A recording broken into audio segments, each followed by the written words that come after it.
আসসালামু আলাইকুম আমার লক্ষ্মী আপুমনি আর ভাইয়ারা, তোমরা সবাই কেমন আছো? আল্লাহর রহমতে আমি খুবই ভালো আছি।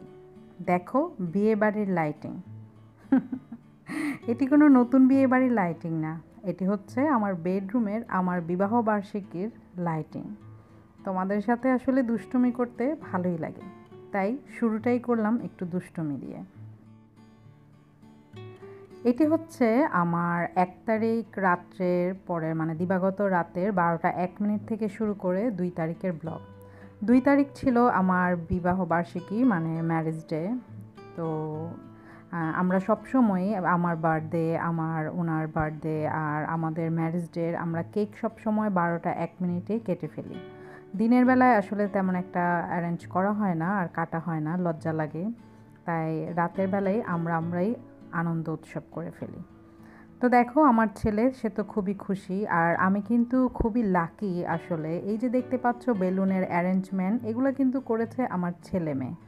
আসলে আমি খুবই অবাকও হয়েছি আর খুব খুশি হয়েছি, খুবই ভালো লাগছিল।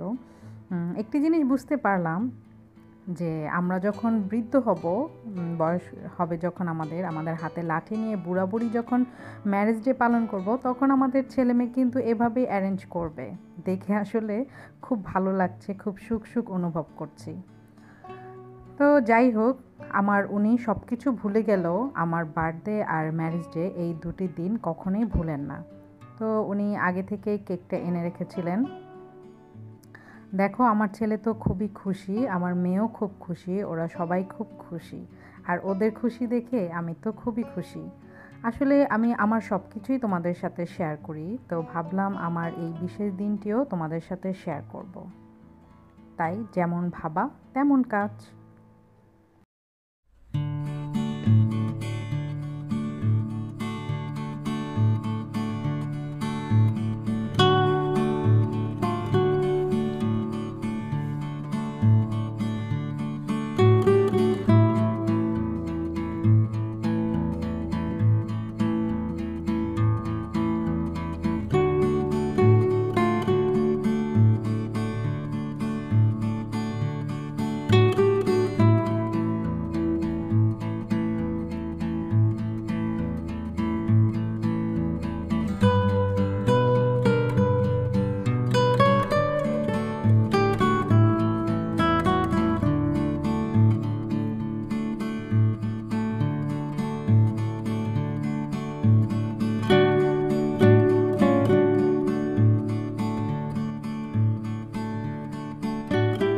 তো এটা রাত ১২টা ১ মিনিট, উনি আগুন জ্বালাচ্ছেন, ক্যান্ডেলটা জ্বালিয়ে দিচ্ছেন।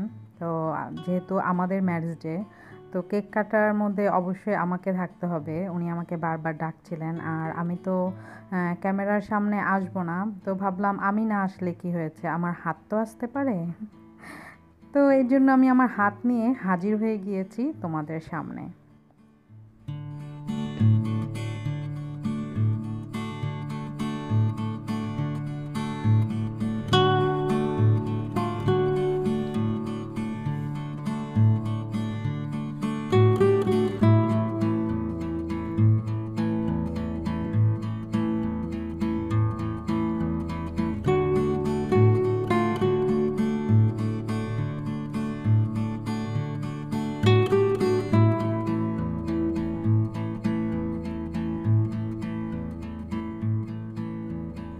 তো আমাদের কেক কাটা শেষ।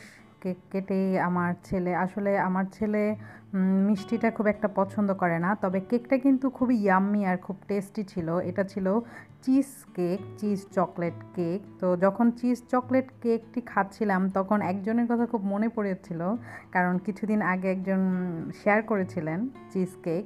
তো আর আমার আজকে সেদিন খাওয়াও হচ্ছিল, তাই ভালোই লাগছিল, আসলে খুবই ইয়াম্মি।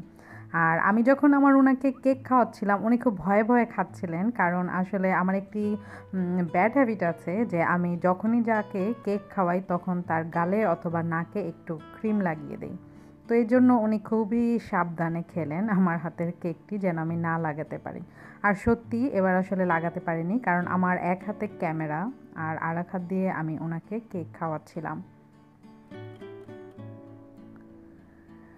তো তো এটা হচ্ছে ২ তারিখ রাত্রে, কারণ ২ তারিখ দিনের বেলা আসলে উনি খুবই ব্যস্ত ছিলেন, কারণ উনি যেহেতু একটি প্রাইভেট কোম্পানিতে আছেন আর কাজটা আগে তারপরে সব, সারাদিন আমাকে তেমন একটা সময় দিতে পারেননি, তবে ফোনে সারাদিনই খোঁজখবর নিয়েছেন।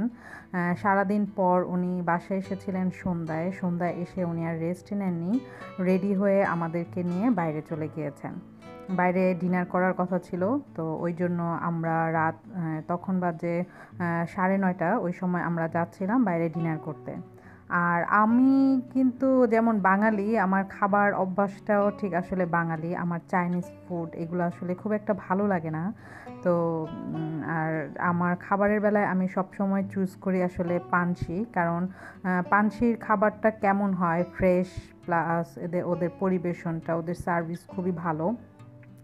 আর এটার যারা নাকি অনার, ওরা যেহেতু আমার খুবই পরিচিত, তো ওদেরকে যেহেতু আমরা চিনি, জানি ওদের মানে এখানের অ্যারেঞ্জটা কেমন হয়, তাই এটার ওপর আমার খুব বিশ্বাস। আর আমি বাইরে কখনো ডিনার করলে বেশিরভাগই আমি বাংলা খাবারের জন্য বিশেষ করে আমি পানসিতেই যাই। তো এই যে তোমাদের সাথে পানসি আমি আরও অনেকবার শেয়ার করেছি, কিন্তু এই জায়গাটা কিন্তু তোমাদের সাথে শেয়ার করা হয় নাই।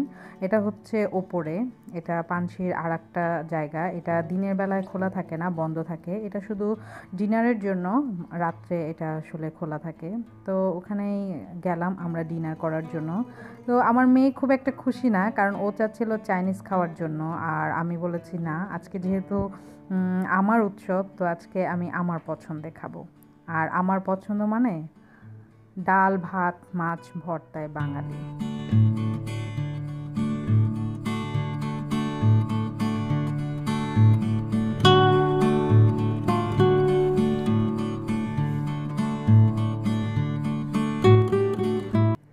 এই যে দেখো, এটা হচ্ছে এখানে অনেক রকম ভর্তা, এটা হচ্ছে বিফ বিফ ভুনা, এটা হচ্ছে চিকেন ভুনা, আর এটা হচ্ছে পুঁই শাক ভাজি, আর এটা হচ্ছে চিংড়ি ভুনা, আর নিয়েছিলাম একটা বোয়াল মাছ। আর অবশ্য যেমনের সবসময় হয় ঠিক অমনই হয়েছে, আমি খাবারের বেশি ভিডিও করতে পারি না, কারণ উনি এটা পছন্দ করেন না। এরপরও এসেছিল মগজ ভুনা, আর পাখি, কোয়েল পাখি আসলে। আর ওদের বিশেষ করে এখানে খাওয়ার মেন উদ্দেশ্যটা হচ্ছে ভর্তা, ওদের ভর্তাগুলো আসলে খুবই টেস্টি হয়, খুবই ভালো হয়, এর জন্য আসলে আমার যাওয়া। আর এখানের খাবারগুলো কিন্তু খুবই স্বাস্থ্যসম্মত, তাই এর জন্য আমার এখানে আসা।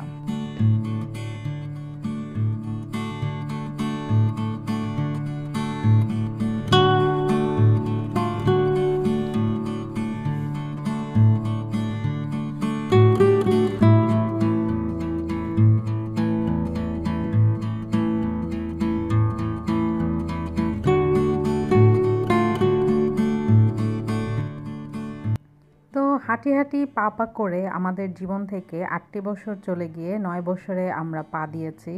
আমার উনির খুবই ধৈর্য যে আমার মতো এক বিচ্ছু বউকে এতদিন কষ্ট করে সহ্য করে রয়েছে। আর কিছু করার নেই, সারা জীবনই সহ্য করতে হবে। তবে সব আপু আর ভাইয়াদের কাছে আমার অনুরোধ, দোয়া, সবাই আমার জন্য দোয়া করবে। আর আমি সবসময় চাই যেন আমি কবরে যাই ঠিক ওনার কাঁধে চড়েই, কারণ উনি আসলে আমাকে খুবই ভালোবাসেন। যার জন্য আসলে আমার এটি সবসময় ইচ্ছে যে আমার আগে যেন কখনোই উনি আমাকে ছেড়ে না যান। তো যাই হোক, আমাদের আসলে একটু ইমোশনাল হয়ে গিয়েছি। যাই হোক, আমাদের খাওয়া দাওয়া শেষ। তো পানসির বাইরেই পানের দোকান কয়েকটি, এখানে অনেক রকম পান পাওয়া যায়, ফায়ার পান থেকে শুরু করে অনেক ধরনের মশলার পান। তবে আমি যদি এবার পুরাতন ঢাকায় যাই, ফায়ার পানটা মেন আবিষ্কার হয়েছে পুরাতন ঢাকা থেকেই, আর ওখানে যে দোকান থেকে এটা আবিষ্কার করেছে আমি সেখান থেকে গিয়েই তোমাদের সাথে শেয়ার করব। আর এখানে হচ্ছে অনেক মশলা, দেখো পানের কত ধরনের যে মশলা এখানে রয়েছে, এগুলো সব মিষ্টি আইটেম। আর আরও রয়েছে, দেখো এখানে মশলা, এগুলো যতগুলো মশলা দেখতে পাচ্ছ এগুলো কিন্তু সব মিষ্টি। তো কত ধরনের, একটা পান খাওয়ার জন্য কত ধরনের মশলা। আর আমি যখন বাইরে ডিনার করি অথবা লাঞ্চ করি, খাওয়া দাওয়া করি, তখন আমি একটা পান অবশ্যই অবশ্যই খাই। এই যে দেখো চুন, ভাবলাম একটু ধরে তোমাদেরকে দেখাই। ইদানিং আমার কি যে হয়েছে, শুধু দুষ্টুমি করতে ইচ্ছে করে আসলে, কেন জানি না, মাথার মধ্যে শুধু দুষ্টু দুষ্টু বুদ্ধি ঘুরপাক করে ইচ্ছে করে যে দুষ্টুমি করি সারাদিন।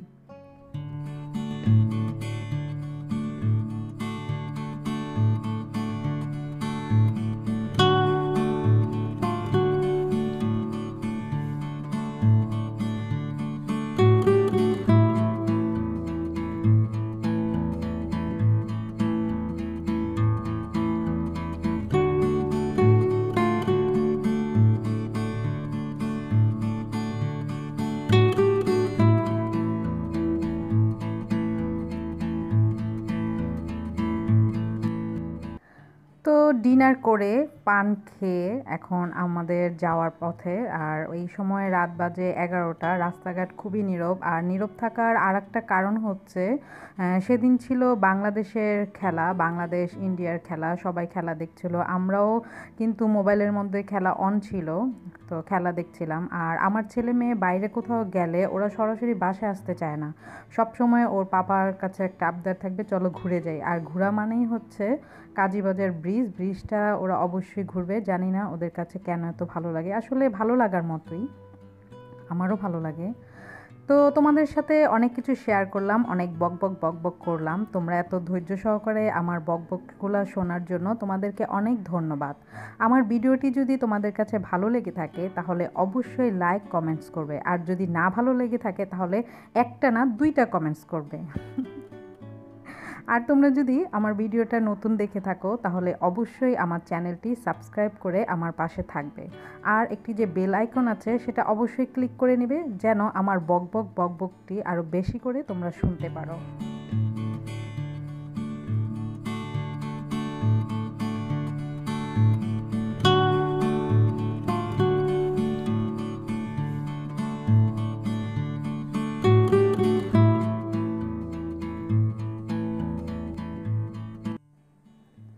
শেষ ভালো যার, সব ভালো তার। বিবাহবার্ষিকীর শেষ সময়টা আসলে খুবই ভালো কেটেছে, ঘোরাফেরা, খাওয়া দাওয়া সব কিছু করে আসলে ভালোই কেটেছে সময়টা। তো এখন যেহেতু আমি বাসায় ফিরে যাচ্ছি, তোমাদের কাছ থেকেও বিদায় নিয়ে নিচ্ছি। তোমরা সবাই সুস্থ থেকো, সুন্দর থেকো, ভালো থেকো। আমার জন্য তোমরা সবাই দোয়া করো, আর আমিও তোমাদের সবার জন্য বেশি বেশি করে দোয়া করব। আল্লাহ হাফেজ।